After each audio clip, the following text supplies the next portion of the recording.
رسول اللہ صلی اللہ علیہ وسلم کا فرمان ہے علیکم بقیام اللیل، قیام اللیل کو اختیار کرو، لازم پکڑو۔ فإنہ دأب الصالحین قبلکم، یہ پہلے نیک لوگوں کا شیوا ہے۔ وقربۃ الی ربکم، اللہ کی قربت کا ذریعہ ہے۔ مکفر للسیئات، اس سے گناہ معاف ہوتے ہیں۔ ومنہاۃ للآثام، گناہوں کو معاف تو اللہ کرتے ہی کرتے ہیں، تہجد پڑھنے والا گناہوں سے بچ بھی جاتا ہے۔ ومطردۃ للداء عن الجسد، جسم کی ایک ایک بیماری کو اللہ تہجد کی وجہ سے دور فرما دیتے۔ اور دو ضرورتیں تہجد پوری کرتی ہے جو میری اور آپ کی ہمیشہ ضرورت رہتی ہے اور ہوگی، پیش کر دیتا ہوں، امید ہے آپ ہاں میں جواب دیں گے۔ آپ میں سے کون کون میرا محترم اور مکرم بھائی ہے جو چاہتا ہے کہ میری شاپ، میری فیکٹری، میرا ڈیرا چلتا رہے؟ کوئی نہیں چاہتا؟ خواہش تو ہے نا سب کی، اللہ سب کو برکتوں سے نوازے، اور ہر ایک کی خواہش رہتی ہے میں جو بات کروں نا یہ آخری بات ہو، اس کے اوپر کسی کو بات کرنے کی جرت نہ ہو۔ یہ دونوں چیزیں کیسے حاصل ہو سکتی ہیں؟ تہجد کی وجہ سے۔ یا ایھا المزمل قم اللیل الا قلیلا نصفه او انقص منه قلیلا او زد علیہ ورتل القرآن ترتیلا إنا سنلقي عليك قولا ثقيلا إن ناشئة الليل هي أشد وطئا وأقوم قيلا إن ناشئة الليل هي أشد وطئا ووطاء وأقوم قيلا۔ رات کو اٹھ کے نماز پڑھنا، جو انسان یہ کام کرتا ہے اس سے بڑھ کے دنیا میں کوئی مضبوط دل والا نہیں ہو سکتا۔ وَأَقْوَمُ قِيلًا، اس کی بات کی کوئی کاٹ نہیں کر سکتا۔ کیوں؟ اللہ تعالیٰ اس کی زبان کو اپنی نگرانی میں لے لیتے ہیں، اور بات ہی ایسی ہوتی ہے جس کا انکار ممکن نہیں ہوتا۔ اس لیے تو رسول اللہ صلی اللہ علیہ وآلہ وسلم نے صحابہ کرام کو کیسے کیسے اس چیز کی رغبت دلائی۔ آپ نے فرمایا من قام بعشر آیات لم یکتب من الغافلین، 10 آیتیں جو اللہ کے سامنے کھڑے ہو کے پڑھ لے اس کا غافلوں سے نام کاٹ دیا جاتا ہے۔ دوسرے انداز میں بھی آپ کی خدمت میں پیش کر دیتا ہوں۔ 10 آیتوں سے مراد کیا ہے؟ آپ میں سے کس کس میرے محترم کو سورۃ الفلق اور سورۃ الناس یاد ہے؟ آپ کو قرآن کا کوئی سب یاد نہیں ہے؟ اٹھ کے 2 صورتیں پڑھ لیں، 2 صورتوں کی 11 آیتیں، آپ کبھی غافل نہیں ہوں گے۔ شریعت کو دیکھیے، اللہ کے رسول نے کان یقوم فی اول اللیل وفی آخرہ وفی وسطہ، آپ نے تہجد رات کے شروع میں بھی پڑھی، آخر میں بھی پڑھی، درمیان میں بھی پڑھی، جب آپ کو موقع ملے۔ آپ یہ 3 موقع اختیار نہیں کر سکے۔ من قام من صلی العشاء فی جماعہ کان کقیام نصف لیلہ، عشاء کی نماز با جماعت پڑھ کے سو جاؤ گے آدھی رات کی تہجد کا ثواب پھر بھی تمہیں اللہ مل جائے گا۔ ومن صلی الفجر والعشاء فی جماعہ کان کقیام لیلہ، جو فجر اور عشاء کی نماز کو با جماعت پڑھ کے سوتا ہے اللہ اس کو بھی تہجد کا ثواب دے دیتے۔ 5 طریقے۔ چھٹا طریقہ، رات کو آپ پڑھتے تھے تہجد۔ من نام عن حزب او شیء من ذلک، جو بندہ رات کو قرآن پڑھتا ہے سو گیا، بیدار ہی نہیں ہو سکا، وہ صبح سورج نکلنے کے بعد ظہر تک 12 رکعتیں پڑھ لے، رب تعالیٰ اس کی تہجد ہی کنسیڈر کرے گا۔ پڑھی صبح ہے، ملے گا ثواب تہجد کا۔ 6 طریقے۔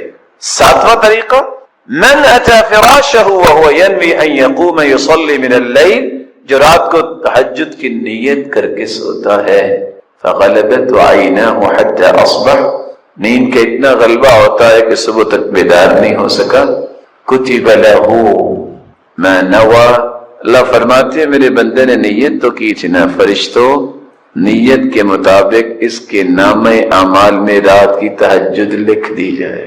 پڑھی نہیں، وَيَنَوْمُهُ صَدَقَةً عَلَيْهِ مِنْ رَبِّهِ عَزَّ وَجَلَّ، اور اس کی نیند کو بھی صدقہ بنا دیا جاتا ہے۔ اوتروا یا اہل القرآن، آٹھواں طریقہ، وتر پڑھا کرو اے اہل قرآن۔ جو وتر پڑھ کے سوتا ہے، اللہ کے رسول نے پوری زندگی سفر اور حضر میں وتر اور صبح کی سنتیں نہیں چھوڑی۔ جو وتر پڑھ کے سوئے گا، رب تعالیٰ اس کو بھی تہجد کا ثواب دیتا۔ رسول اللہ صلی اللہ علیہ وآلہ وسلم نے طریقہ بھی بتایا ہے کہ آپ تہجد کیسے پڑھیں، کیونکہ کچھ لوگ کہتے ہیں جی کوشش تو کرتا ہوں اٹھ ہی نہیں جاتا، کچھ لوگ کہتے ہیں جی اٹھ تو جاتا ہوں بس ہمت نہیں پڑتی، تو یہ ایسا ہوتا، کچھ لوگ کہتے ہیں بس گھنٹی لگائی تھی الارم تو بجا لیکن بات نہیں بنی، بس اٹھ کے بیٹھتا ہوں پھر سو جاتا ہوں۔ دوسرا کہتے ہیں وضو کر کے آیا جی چاہ کر تھوڑا سا سو جاؤ، پتہ چلا کہ فرض نماز بھی گزر گئی۔ یہ مختلف سوالات بتاتے ہیں کہ اللہ کے رسول کا طریقہ ان کو آ جائے تو ان کے مسائل حل ہو سکتے ہیں۔ طریقہ کیا ہے؟ میرے ساتھ رہیں گے انشاءاللہ، کرتے دھیان۔ اگر کوئی سچی تمنا رکھتا ہے کہ وہ تہجد پڑھے تو اس کے لیے پہلا کام یہ ہے کہ وہ رات کو سنت کے مطابق جلدی سو جائے۔ چار لوگوں کو اجازت ہے، وہ اجازت کو استعمال کر سکتے ہیں۔ علم والے لیٹ ہو سکتے ہیں، اللہ کے رسول صلی اللہ علیہ وسلم کے صحابہ بھی سیکھتے تھے، اور امام احمد بن حنبل وہ رات ساری ایک دوسرے سے علمی مذاکرہ کرتے رہتے، اور سیدنا ابو ہریرہ رات کا ایک پورا حصہ صرف حدیثیں یاد کرنے میں گزارتے۔ اجازت امت کے لیے اگر آپ کو سوچ بنانی ہے کہ امت کیسے بلند ہو سکتی ہے تو آپ لیٹ ہو سکتے ہیں، کیونکہ اللہ کے رسول بھی اور سیدنا ابوبکر بھی آپس میں مشورہ کرتے رات لیٹ تک اور گئے تک یہ باتیں ہوتی ہے۔ جائز ہے اگر آپ کے پاس کوئی مہمان آ گیا ہے تو اس کی خاطر توازن کرنے کے لیے آپ لیٹ ہو سکتے ہیں کہ وہ آیا ہے، پریشان نہ ہو، اس کو کھانا کھلا کے اس کو لگا کے آپ بالتطیب خاطر ایمان۔ اور چوتھی اجازت یہ ہے کہ زوجین جو ہے وہ لیٹ ہو سکتے ہیں، اگر آپ کے پاس یہ عذر نہیں تو آپ کو اگر سنت سے پیار ہے تو آپ کو جلدی سونا چاہیے۔ یہ پہلا طریقہ ہے جس سے آپ تہجد کے لیے تیار ہو سکتے ہیں، اور اس کے ساتھ ہی دوسرا طریقہ ملا لیجیے جو شاید کہ آپ کے لیے نیا ہو۔ حدیث میں آتا ہے قیلوا فإن الشیطان لا تقیل، قیلولہ کیا کرو، شیطان قیلولہ نہیں کرتا۔ قیلولہ کیا ہوتا ہے؟ ظہر سے پہلے کچھ دیر اپنے آپ کو ریلیکس کرنا، ظہر کے بعد قیلولہ ہوتا ہے، اور آج کی سائنس بھی یہ بتاتی ہے کہ only 26 منٹ 26 منٹ اگر آپ اپنے آپ کو بتالیں تو اس سے آپ تہجد کے لیے اپنے آپ کو تیار کر سکتے ہیں۔ دوسرا کام، آپ کو جب سونا ہے تو سونے سے پہلے آپ باوضو ہو کے سو جائیے۔ تیسرا کام، اذکار کر کے سو جائیے۔ چوتھا کام، نیت بھی کر کے سوئیے۔ نیت کر لیں گے، سوئے رہیں گے، تہجد پھر بھی لکھی رہے گی۔ آپ سوچ رہے ہوں گے کہ الارم کا نام نہیں لیا، کیونکہ صحابہ کے دور میں موبائل نہیں تھے، ٹائم پیس نہیں تھے، ان کا یہاں سے الارم جو نا وہ ان کو اٹھاتا تھا، دل کے اندر تھی۔ ہاں کوشش کر دیکھیے، الارم بھی لگا دیں، لیکن نیت کر کے سوئیے، دعا کر کے یا اللہ یہ لذت مجھے نہیں بتا ہے۔ آپ سو گئے، رسول اللہ صلی اللہ علیہ وآلہ وسلم کی سنت کے مطابق آپ اگر ذکر کر کے سوئے ہیں، سورۃ الملک ضرور پڑھیے، یہ قبر کے عذاب سے انسان کو بچاتی۔ تو پہلا کام ہم نے کیا کہا؟ اکٹھے آگے چلے گا۔ پہلا کام کیا کرنا، دوسرا کام جی، تیسرا کام، چوتھا کام ذکر کر کے سونا ہے، اور پانچواں کام نیت کر کے سونا۔ آپ سو گئے، پھر اللہ نے آپ کی نیت کو پسند کر لیا کہ واقعتاً یہ مجھ سے ہم کلام ہونا چاہتا ہے، میرا مالک ضرور اٹھائے۔ دل کی جو کیفیت ہوتی ہے نا، فیصلے اس پہ ہوتے ہیں۔ بہت سارے اٹھنے کے بعد بھی فیل ہو جاتے ہیں، شیطان نہیں ان کو اٹھنے دیتا۔ آپ صلی اللہ علیہ وسلم نے چھٹا ایک کام کیا ہے کہ جب آپ صلی اللہ علیہ وسلم اٹھتے تو عبداللہ بن عباس کہتے ہیں استيقظ النبي فجعل يمسح النوم عن وجهه بيده۔ غور کیجیے گا، جب آپ اٹھیں گے تو اٹھ کے آپ بیٹھ جائیے، بھاگیے نہیں، دوڑیے نہیں، وہ کتنا ٹائم ہو گیا، یہ افراتفری دین میں نہیں ہے۔ بڑے آرام سے، تحمل سے، سکون سے، وقار سے. ہم کس کے لیے ہوتے ہیں؟ آپ اٹھ کے بیٹھیے، الحمدللہ الذی احیانا بعدما اماتنا والیہ النشور، الحمدللہ الذی رد علی روحی وعافانی فی جسدی واذننی بذکری. دعائیں پڑھی ہیں، اوپر سے آنکھیں بند ہوگی. آپ سنت کے مطابق کیا کریں؟ دونوں ہاتھوں سے 3 مرتبہ اپنے چہرے پہ لگائیں تاکہ نیند دور ہو جائے. ہم تو کیا کرتے ہیں، ٹائم دیکھو، وہ بڑا ٹائم پہ پھر سو. شکر کریں گے ٹائم پہ اللہ نے آپ کو اٹھا دیا، تو چھٹا کام کیا کرنا ہے؟ اٹھتے وقت بھی آپ کو دعا کرنی چاہیے. اللہ پہلی ہی تعریف ہے جس نے دوبارہ مجھے صحیح سلامت زندہ کر دیا. کیونکہ ہم رات سوتے ہوئے دعا کرتے ہیں اللہ بسمی کا. یہ نہیں کہتے ہم انام واستیقظ، میں اللہ کے نام پہ سوتا ہوں اٹھوں گا.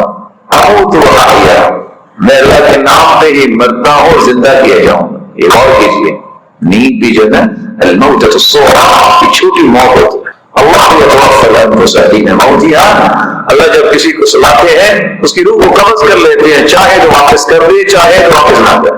رسول اللہ صلی اللہ علیہ وآلہ وسلم کا طریقہ کہ وہ دعا پڑھتے اور اپنے چہرہ انور پہ ہاتھ پھیرتے اور سورۃ آل عمران کی آخری آیتیں پڑھتے. 10 آیتیں سورۃ عمران کی وہ پڑھتے. رسول اللہ صلی اللہ علیہ وسلم آدھا کام رات کرتے وقت اور آدھا اٹھ کے کرتے. رات سوتے وقت کیا کرتے؟ سیدہ عائشہ مومنوں کی ماں مسواک تیار کر کے تکیے کے پاس رکھ دیتی. کان لا ینام الا والسواک عند رأسه، اللہ کے رسول کبھی بھی نہیں سوئے مسواک پہلے تیار پڑی ہوتی تھی. آج مسواک کی جگہ پہ ریموٹ پڑا ہوتا ہے، یا گلیکسی یا آئی فون پڑا ہوتا ہے، اور کہاں پڑا ہوتا ہے؟ فیس بک دیکھتے دیکھتے پتہ نہیں کب نیند آگی اسی طرح پڑا. وہاں تہجد نہیں آتی، وہاں شیطانوں کا رتبہ ہوتا ہے. جنہیں اللہ کے قریب ہونا ہوتا ہے وہ اللہ کے رسول کی زندگی کو فالو کر رہے ہوتے ہیں. مسواک پڑھیے اور آپ ہنستے ہی اپنے چہرے پہ ہاتھ پھیرنے کے بعد آیت پڑھنے کے بعد پہلا کام مسواک کرتے. نیند کی رہی صحیح کسر بھی نکل جاتی ہے، اور نیند کہاں سے آئی کہاں گئی کچھ پتہ نہیں. پھر تازہ ہوتا مومن جو ہوتا ہے والذین اذا ذکروا بآیات ربهم لم يخروا علیہا صما وعمیا. رحمان کے بندے اندھے ہو کے نہیں گرتے، جو بھی کچھ کہتے سوچتے ہیں بات صحیح ہے، قرآن کے مطابق ہے، حدیث کے مطابق ہے، مان لیتے. صما وعمیا، اندھے اور بولے ہو کے نہیں کہتے. آج دیکھ لیں جو قرآن و سنت کی بات کرتا ہے کہتے ہیں خشک سی باتیں ہیں، تو جو دبا کے جھوٹ بولے، کہانیاں گھڑے اور طرح طرح کے قصے بیان کرے، کہتے ہیں واہ کیا کمال کی بات اس نے کی. اور کیسی بات کرتے ہیں، ہو سکتا ہے آپ کو سمجھ آ جائے، مجھے تو سمجھ نہیں آتی. ایک مولانا صاحب کہہ رہے تھے جو بدعت میں آج بھی معروف، بچے بال کھیل رہے تھے کہ جمپ لگانا ہے، بچے ہیں جمپ لگا سکتے. وہاں مولانا رومی صاحب بھی آ گئے، وہ بھی جمپ لگانے لگے. بچوں نے کہا کہ تمہاری اللہ کے رسول سے بڑی محبت ہے، تم ذرا اونچا جمپ لگا کے دکھاؤ. نے کہا اچھا. ایسا جمپ لگایا نظروں سے غائب ہو. میں نے اس سے پہلے کہا آپ کو شاید سمجھ آ جائے، مجھے ویسے سمجھ نہیں آیا. ایسا جمپ لگایا نظروں سے اجل ہو. بچے دوڑ کے بھاگ گئے. ماں کو اطلاع دی بیٹے آپ جمپ لگا بیٹھے ہیں، زیادہ شاید کو بٹن دب گیا، زیادہ ہی اونچے چلیں گے. واپس آئے تو وہ ہنس رہے تھے. کہا بیٹا کدھر گئے تھے؟ کہتے بس ماں بچوں نے کہا تھا کہ جمپ لگانا ہے اور آپ کی اللہ کے رسول سے محبت بڑی ہے. جمپ لگایا، پہلا آسمان پیچھے رہے گا، میں آگے چلا گیا. لوگ کیا کہتے ہیں؟ واہ کیا کمال کی. کیا کسی شخص کی عقل ٹھیک ہو وہ ایسا سوچ سکتا ہے؟ ایسا سوچ سکتا ہے؟ حیرانگی کی بات ہے. اللہ تعالیٰ معاف فرمائے. اور لوگ اس پہ بھی کہہ رہے ہوتے ہیں واہ واہ واہ واہ سبحان اللہ. ایک اور بات جو شاید کہ مجھے سمجھ نہیں آئی، آپ کو سمجھ آ گئی ہوگی. بندہ تو کوئی نہیں تھا، ایک کتا تھا، تو اس کو کوئی چوٹ آ گئی تو اس نے آگے بڑھ کے اس کو پٹی کی، اس کے ساتھ خیر کا معاملہ ہو گیا. اس نے اپنے بڑے کو آ کے بتایا کہ پہلے تو میرا کام نہیں ہو رہا تھا تو میں نے کتے کو پٹی کی تو وہ کام ہو گیا. تو حضرت صاحب نے منہ پھیر کے کہا اپنے بڑے اور پیر کے بارے میں کہہ رہا ہے، تو دیکھا وہ پٹی تو اس کے منہ پہ لگی ہوئی تھی. کہا وہ جانتے وہ تو میں ہی تھا. اس قدر احمق انسان کہ جس کو سمجھ رہا ہے وہ میرا بڑا ہے اس کو کتا ثابت کر رہا ہے. اور لوگ کیا کہہ رہے ہیں؟ سبحان اللہ، یہ چرسی قوم جو ہے ان کی حالت ایسی ہوتی ہے، پتہ ہی کچھ نہیں کہ کیا کوئی کہہ رہا ہے اور کیا بیان ہو رہا ہے۔ اللہ تعالیٰ چرسی قوم سے محفوظ فرمائے۔ رسول اکرم صلی اللہ علیہ وسلم نے فرمایا اذا اتیت مضجعک، جب بھی تم اپنے بستر کی طرف آؤ، فتوضأ وضوءک للصلاة، اسی طرح تم وضو کر لیا کرو جس طرح نماز کے لیے وضو کرتے ہو۔ ثم اضطجع على شقک الایمن، پھر اپنے دائیں جانب دائیں کروٹ لیٹ جایا کرو۔ ثم قل، پھر تم یہ کہا کرو اللہم اسلمت وجہی الیک، اے اللہ میں نے اپنے چہرے کو تیری طرف لگا دیا، وفوضت امری الیک، اور میں نے اپنے تمام کاموں کو الہ العالمین تیری طرف تفویض کر دیا، والجأت ظہری الیک، اے اللہ میں نے اپنی کمر کو بھی تیری طرف ہی لگایا، رغبتا ورہبتا الیک، تیری جنت کی امید ہے اور تیرے عذاب کا خوف ہے، لا ملجأ ولا منجا منک الا الیک، میرے لیے کوئی ملجا و ماوا، کوئی نجات نہیں سوائے تیرے، اللہم آمنت بکتابک، اے اللہ میں تیری کتاب پر ایمان لاتا ہوں، الذی انزلت، جو تو نے نازل کی، وبنبیک الذی ارسلت، اور تیرے نبی کے ساتھ بھی میں ایمان لاتا ہوں جس کو تو نے مبعوث کیا، فإن مت من لیلتک فأنت علی الفطرہ، آخر میں رسول اللہ صلی اللہ علیہ وسلم نے خوشخبری سنی، میرے صحابی جب یہ الفاظ پڑھ لو گے، فإن مت من لیلتک، اگر تمہیں اس رات موت آ جائے، فأنت علی الفطرہ، تمہاری موت فطرت پر آئے گی، وَاجْعَلْهُنَّ آخِرَ مَا تَتَكَلَّمُ بِهِ، اور رات سونے سے پہلے آخری کلمات تم یہی اپنی زبان سے ادا کیا۔ صحیحہ کی روایت ہے 198، دنیا کے اندر سب سے بہترین کلام 4 کلمات ہیں، میرے ساتھ دہرائیے گا، سبحان اللہ والحمد للہ ولا الہ الا اللہ واللہ اکبر۔ یہی وجہ ہے کہ صحیح بخاری کی روایت ہے یہ کلمات کوئی پڑھ لے رات اس کی آنکھ کھلے تو یہ کلمات پڑھ لیں، اور ایک دوسری روایت میں ولا حول ولا قوت الا باللہ کے بھی الفاظ ہیں، یہ الفاظ پڑھنے کے بعد جو بھی دعا کریں گے اللہ ذوالجلال وہ دعا رد نہیں۔ میں آپ سے بھی کہوں کہ ہر چیز میں اللہ کی حکمت، ہو سکتا ہے رات کو آپ اٹھیں لائٹ نہیں ہے، مت پریشان ہو سکتا ہے کہ کسی کام کی غرض سے اٹھیں کہ میں نے تہجد پڑھنی، یا آپ کو یاد آ گیا کہ میں نے تو وضو نہیں کیا تھا اور نیند آ گئی، چلو وضو بنا کے دوبارہ سو، اٹھتے ہی آپ کی عادت بننی چاہیے، اور خود بخود لا شعوری تک یہ بات چلی جانی چاہیے، شعور سے کراس کر کے کہ میں نے یہ کرنا ہی ہے۔ جیسے کہ کچھ لوگوں کی عادت بنی ہو، ٹھیک آئے سوچے نہ سوچے کیا کہتے الحمدللہ، آپ اٹھے الحمدللہ الذی احیانا بعدما اماتنا والیہ، الحمدللہ الذی رد علی روحی وعافانی فی جسدی وأذن لي بذكري، سبحان اللہ والحمد للہ ولا الہ الا اللہ واللہ اکبر، یہ کلمات پڑھیے اور دعائیں شروع کر دیں، اللہم اغفر لی رب اغفر لی ولوالدی، اللہم اشفنی، اللہم اشفی امی، اللہم اشفی والدی، اللہم اشفی اولادی، اللہم اہدیم سبل السلام، جو دعائیں کرتے، اللہم اکتب لی الفوز والنجاح فی الدنیا والآخرہ، اللہ دنیا اور آخرت میں میرے لیے کامیابیاں لکھ دے، جو دعا چاہتے ہیں وہ مانگ لیں، اللہ سے رد نہیں۔ رسول اللہ صلی اللہ علیہ وآلہ وسلم نے یہاں تک فرمایا کہ یہ افضل ترین کلمات ہی نہیں ہیں کیونکہ اس میں اللہ ذوالجلال کی تعریف، بلکہ یہ بے مثال عمل ہے۔ صحیح مسلم کی روایت 6843، سیدنا ابو ہریرہ رضی اللہ تعالی عنہ سے مروی ہے، من قال حین یصبح وحین یمسی سبحان اللہ وبحمدہ 100 مرہ، جو شخص صبح اور شام 100 مرتبہ یہ کلمات پڑھ لیتا ہے، میرے ساتھ دہرائیے گا سبحان اللہ وبحمدہ۔ اللہ تعالیٰ کی تقسیم ہے نا کہ کچھ کلمات زبان پہ لائیں تو ابھی زبان ان کا نطق شروع نہیں کرتی کہ پورے جسم میں ایک خوشی کی لہر دوڑ جاتی، اور وہ اللہ کی تعریف، وہ اللہ کی رسول پر درود، سبحان اللہ وبحمدہ 100 مرتبہ اگر کوئی کہہ دے، لم یأتی احد یوم القیامہ بافضل مما جاء به الا احد قال مثل ما قال او زاد علیہ، قیامت کا دن ہوگا جب اعمال پیش ہو رہے ہوں گے تو 100 مرتبہ سبحان اللہ و بحمدہ کہنے والے کو جو اجر ملے گا یہ صرف اس کو ہی ملے گا، اس سے زیادہ اجر جس نے اس سے زیادہ پڑھا ہوگا، وگرنہ اس جیسا اجر کسی کے نصیب، کیونکہ اس میں اللہ کی تعریف۔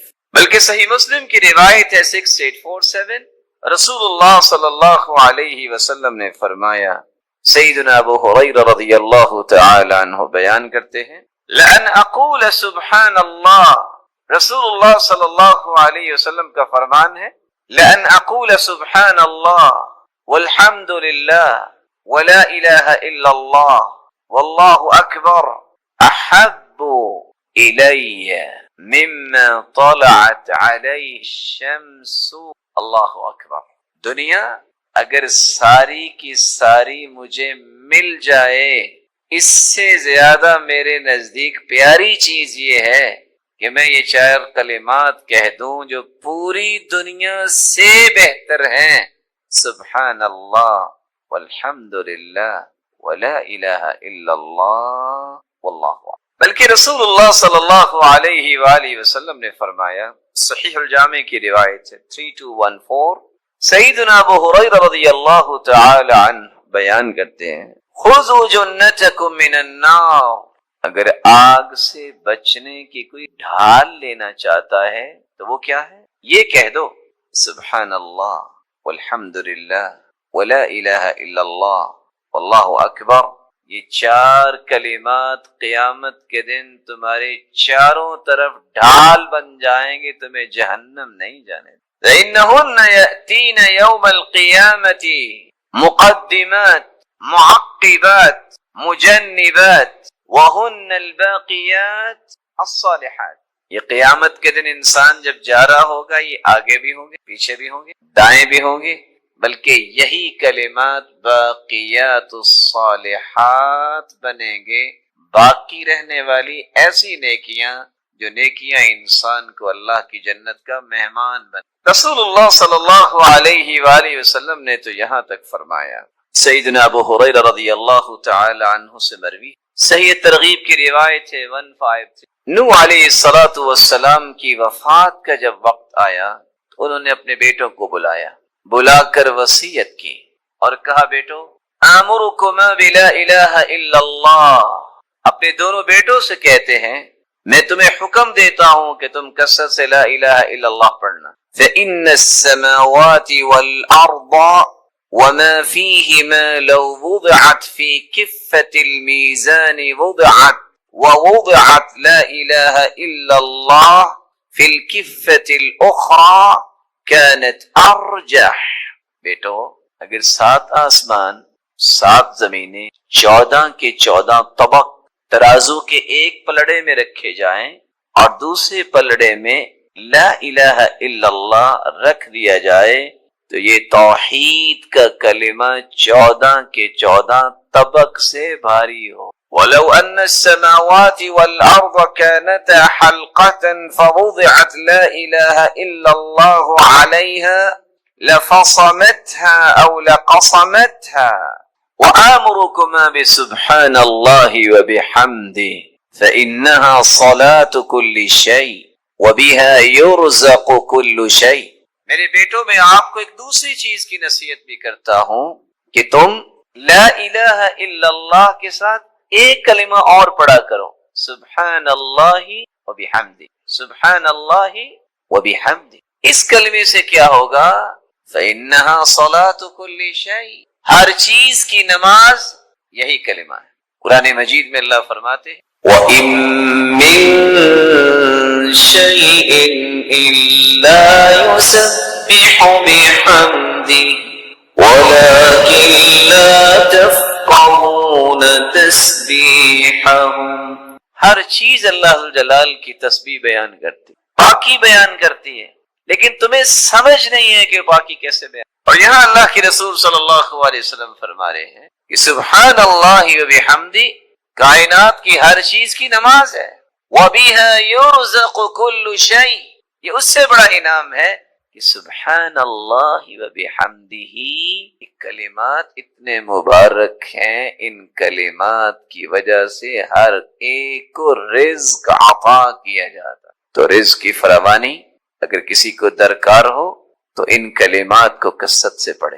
بلکہ صحیح ترغیب کی ایک روایت ہے 1564 سیدنا انس بن مالک رضی اللہ تعالی عنہ بیان کرتے ہیں جاء رجل بدوی الى رسول اللہ صلی اللہ علیہ وسلم.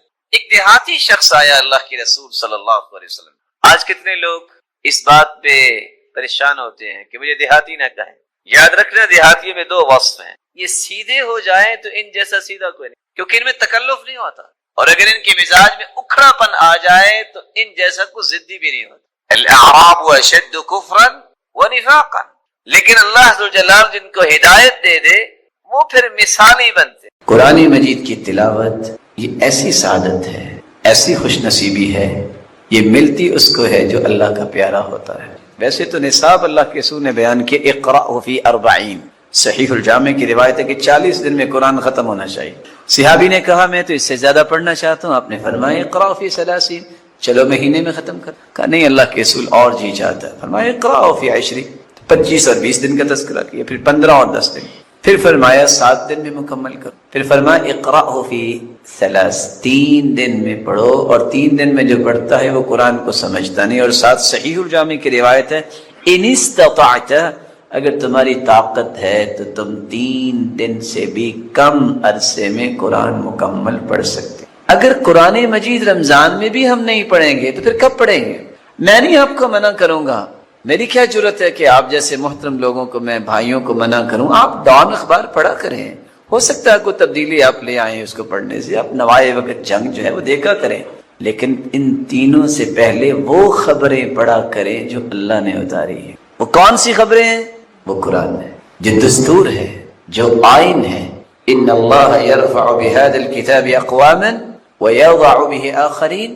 جس قرآن کی وجہ سے قوموں کو عزت ملتی ہے اور ملی، اور اس قرآن کو چھوڑ دینے سے ہی قومیں پستی کا شکار ہو جاتی. اس لیے معمول بنائیے، اپنے ٹائم اس طرح کے بنائیے. میں نے زندگی میں ہر روز صبح کی نماز کے بعد سب سے پہلا کام کرنا ہے تو قرآن پڑھنا ہے. دیکھیے گا آپ کی زندگی میں برکت کتنی آتی ہے. اور یہاں مجھے ایسے مبارک چہرے نظر آ رہے ہیں جن کی عمر اللہ تعالیٰ نے 60-70 سے زائد رکھی ہے. یہ ضرور بتائیں گے میرے محترم کہ آج سے 30 سال پہلے عادت ہی یہ تھی کہ گھر کی عورتیں بھی صبح کی نماز کے بعد جب تک قرآن نہیں پڑھ لیتی تھی وہ کھانے کو بھی ہاتھ نہیں لگاتی. دین بھی تھا، رونق بھی تھی، برکت بھی تھی. آپ بھی عادت بنائیے اور اس عادت کو اتنا پختہ کیجئے جو رسول اللہ صلی اللہ علیہ وسلم کا مزاج تھا. قرآن سے اتنی لذت ان کو ملتی. جبریل جب آئے تو جبریل سے کہتے ہیں جبریل آپ روزانہ کیوں نہیں آ جاتے؟ تو جبریل یہ آیت لے کر آئے وَمَا نَتَنَزَّلُ إِلَّا بِأَمْرِ رَبِّكَ، میں تو اللہ کے حکم کے بغیر نہیں آ سکتا. جواب ملا یہ وہ شخص ہے الَّذِي يَكْذِبُ الْكَذِبَ فَتَحْمَلُ عَنْهُ فِي الْآفَاقِ. یہ وہ شخص ہے جو دنیا میں زندگی گزارتا ہے، اس کو اللہ کا خوف نہیں ہے، موت سے نہیں ڈرتا. ایسا جھوٹ بولتا ہے جو پوری دنیا میں پھیل جاتا ہے اور پرواہ نہیں کرتا. میرے بھائیوں، یہ قبر کی ہولناکیاں، اس سے ہر وقت اللہ کی پناہ مانگنی چاہیے. اس قبر کے عذاب سے بچنا ہے تو آؤ رسول اللہ صلی اللہ علیہ وآلہ وسلم کے بتائے ہوئے طریقے آپ کے سامنے میں پیش کیے دیتا ہوں. سب سے آسان طریقہ، یہ قرآن بڑی نعمت ہے. ان سورۃ من القرآن ما هی الا 30 آیہ. قرآن مجید کی ایک سورت ہے جس کی 30 آیات ہیں. سورۃ الملک اس کا نام ہے. جو اس کو پڑھ لیتا ہے ہی المانعۃ من عذاب القبر، یہ عذاب قبر سے محفوظ کروا دیتی ہے. بلکہ رسول اللہ صلی اللہ علیہ وسلم نے فرمایا شفعت لصاحبها وفي روایت خاصمت عن صاحبها حتى غفر له وفي رواية ثالثة حتى أدخلته الجنة. جو رات کو سوتے وقت سورۃ الملک پڑھ کے سوتا ہے، قیامت کا دن ہوگا، قبر کے عذاب سے بھی یہ بچائے گی اور حشر میں بھی سفارش کرے گی. سفارش ہی نہیں کرے گی جب تک جنت میں داخل نہیں کروا دے گی، سفارش چھوڑے گی نہیں. میرا جی چاہتا ہے کہ میں آپ بھائیوں سے چھوٹا سا مشورہ بھی کر لوں، کر لیا جائے. کون کون ہے آپ میں سے جو چاہتا ہے کہ اللہ مجھے عذاب قبر سے بچائے؟ اللہ سب کو بچا لے۔ آپ سورۃ الملک تو پڑھتے ہی ہوں گے ماشاءاللہ، کون کون پڑھتا ہے؟ ہاتھ تو کھڑا کیجیے۔ جو میرے بھائی نہیں پڑھتے آج کے بعد وعدہ کرتے ہیں کہ پڑھا کریں گے۔ دیکھیے میرے بھائیوں، آخر گھر میں کام کاج تو انسان کرتا ہی ہے نا، ٹی وی کھول کے تو بیٹھتا ہی ہے نا، اور کتنی سعادت مندی ہے 30 آیتیں پڑھ لے۔ چلو میں ایک دوسرے طریقے سے بات کی وضاحت کرتا ہوں۔ عشاء کی نماز کے بعد اگر ایک شخص آپ کا دروازہ نوک کرے اور جو ہی آپ دروازے پہ نمودار ہو، آپ کے ہاتھ میں انویلپ دے، انویلپ میں کیا ہو؟ صرف 13,000 بیڈی ہو، نیند آئے گی؟ بولے۔ اس کو پکڑنے کے بعد انسان کو نیند آئے گی؟ بلکہ سوچے گا کون تھا، کدھر سے آیا تھا، فون نمبر اس کا مل جاتا، بڑا کمال کا بندہ تھا، 13,000 مجھے بحرینی دینار دے گیا۔ نیند آئے گی؟ یہ نظر آتے ہیں نا۔ من قرأ حرفا من کتاب اللہ فله به حسنہ والحسنة بعشر امثالها لا اقول الف لام میم حرف بل الف حرف ولام حرف ومیم حرف۔ جس سورۃ الملک پڑھ لیتا ہے 13,000 سے زائد نیکیاں اس کے نام اعمال میں لکھ دی جاتی ہیں۔ قبر کے عذاب سے بھی بچا لیا جائے، اور حشر کا دن ہوگا، اس دن کوئی کسی کے کام نہیں آئے گا۔ اور قرآن کہتا ہے یوم یفر المرء من اخیہ وامہ وابیہ وصاحبتہ وبنیہ لکل امرئ منہم یومئذ شأن یغنیہ۔ بھائی بھائی سے اس دن بھاگ جائے گا، ماں باپ انکار کر دیں گے، بیٹے انکار کر دیں گے، بیوی کہے گی لست زوجی، تم میرے خامد نہیں ہو۔ آج ایک نیکی دینے کے لیے کوئی تیار نہیں ہوگا۔ قیامت کو 13,000 سے زائد نیکیاں اس کے نام اعمال میں نظر آئیں گی، اور یہ قیامت کو سفارش کرے گی۔ جب تک جنت میں داخل نہیں کروا دے گی اپنی سفارش کو ختم نہیں کرے گی۔ تو کون ہے میرا بھائی جو وعدہ کرتا ہے کہ انشاءاللہ؟ توفیق تو اللہ نے دینی ہے نا۔ کون ہے جو انشاءاللہ آج سے سورۃ الملک پڑھ کے سویا کرے گا؟ کے اندر بہت سارے ایسے مواسم رکھے ہیں جن میں متقی اپنے تقوی کی تجارت کو فروغ دیتے ہیں اور مومن اپنے ایمان کی تجارت کو بڑھاتے ہیں۔ ان میں سے ایک تجارتی موسم رمضان مبارک کا بھی آنے والا ہے۔ اس مہینے کے لیے رسول اللہ صلی اللہ علیہ وسلم نے جو امت کو رہنمائی دی، آپ صلی اللہ علیہ وآلہ وسلم نے شعبان کے اندر روزے رکھے۔ کیوں روزے رکھے؟ طبیعت کو اس بات پہ مائل کرنے کے لیے 15 شعبان تک روزے رکھنا، کہ میں نے اس کے بعد یہ پریکٹس کرنے کے بعد رمضان مبارک میں داخل ہونا ہے، اور وہ اس خوشی کے ساتھ میں داخل ہوں، کسی قسم کی کوئی قلق اور بوجھ نہ ہو، اس راحت کے ساتھ میں اس مہینے میں داخل ہوں کہ یہ مجھ پہ فرض ہے، اور شاید کہ میری زندگی کے سب سے خوبصورت لمحات وہ ہوں گے جن لمحات میں نے روزہ رکھا ہو۔ قرآن و حدیث کے دلائل کو دیکھا جائے تو یہ گنتی کے چند اعمال ہیں جن کے بارے میں اللہ ذو الجلال نے فرشتوں کو حکم دیا ہے کہ آپ ان کا اجر لکھ ہی نہیں سکتے۔ الصوم لی وانا اجزی بہ، بس یہ لکھ دو کہ روزہ رکھا۔ فرشتوں کے پاس کیلکولیشن کا کتنا بڑا نظام ہے، وہ کیلکولیٹ ہی نہیں کر سکتے کہ اللہ ذو الجلال روزے کا اجر کتنا دیں گے، اس لیے اللہ ذو الجلال نے فرمایا کہ الصوم لی وانا اجزی بہ، بس یہ لکھ دو کہ روزہ میرے لیے ہے اور اس کا اجر بھی میں اپنی شان اور عظمت کے مطابق ہی۔ اس کی ایک جھلک حدیث نے بیان کی ہے جو صحیح بخاری اور صحیح مسلم کی روایت ہے، ما من عبد يصوم يوما في سبيل الله إلا بعد الله بذلك اليوم وجهه عن النار 70 خريفا۔ یہ روشن چہرے پڑھے لکھے ہیں، اگر 70 سال سفر کیا جائے 120 گھنٹے 120 میل کی رفتار سے بھی تو کتنا سفر بنے؟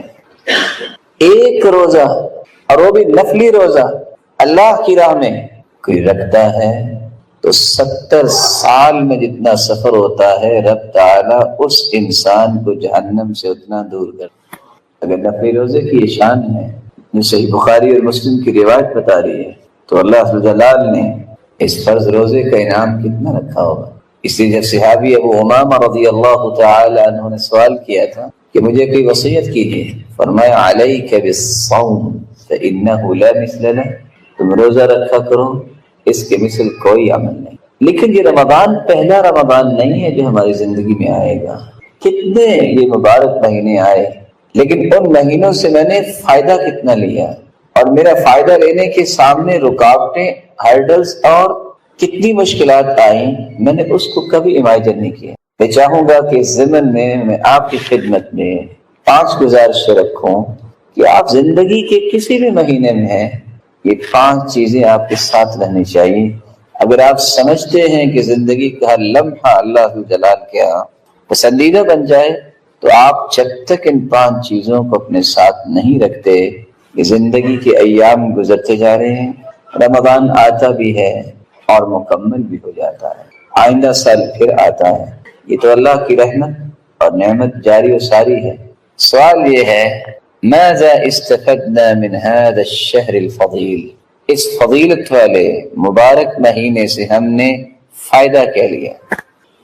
اگر آپ زندگی کے لمحات کو صحیح استعمال کرنا چاہتے ہیں تو سب سے پہلی گزارش یہ، جب تک آپ اپنی نیت کو خالص نہیں کرتے کہ میں نے رب کی رضا حاصل کرنا، مجھے اللہ جلال کی خوشنودی چاہیے، بس وہ مجھ سے راضی ہو جائے، اس وقت تک بڑی سے بڑی عبادت بھی آپ بجا لاتے ہیں، وہ اللہ کے ہاں اس کا کوئی ویٹش اور وزن نہیں۔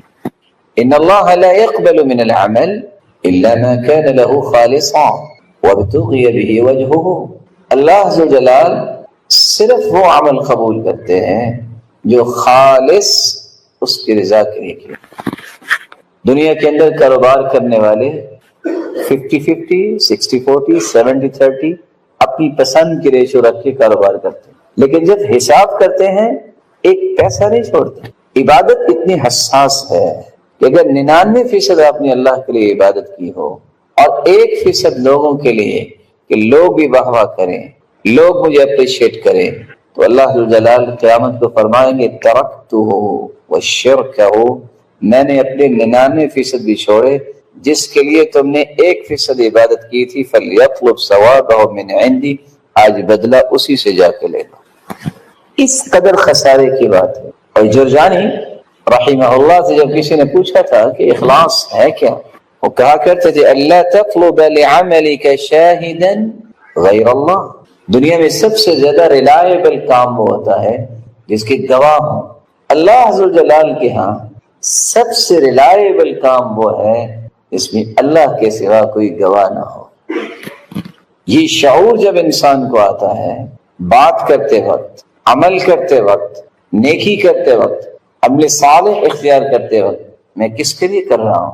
مجھے تو رب کی رضا چاہیے،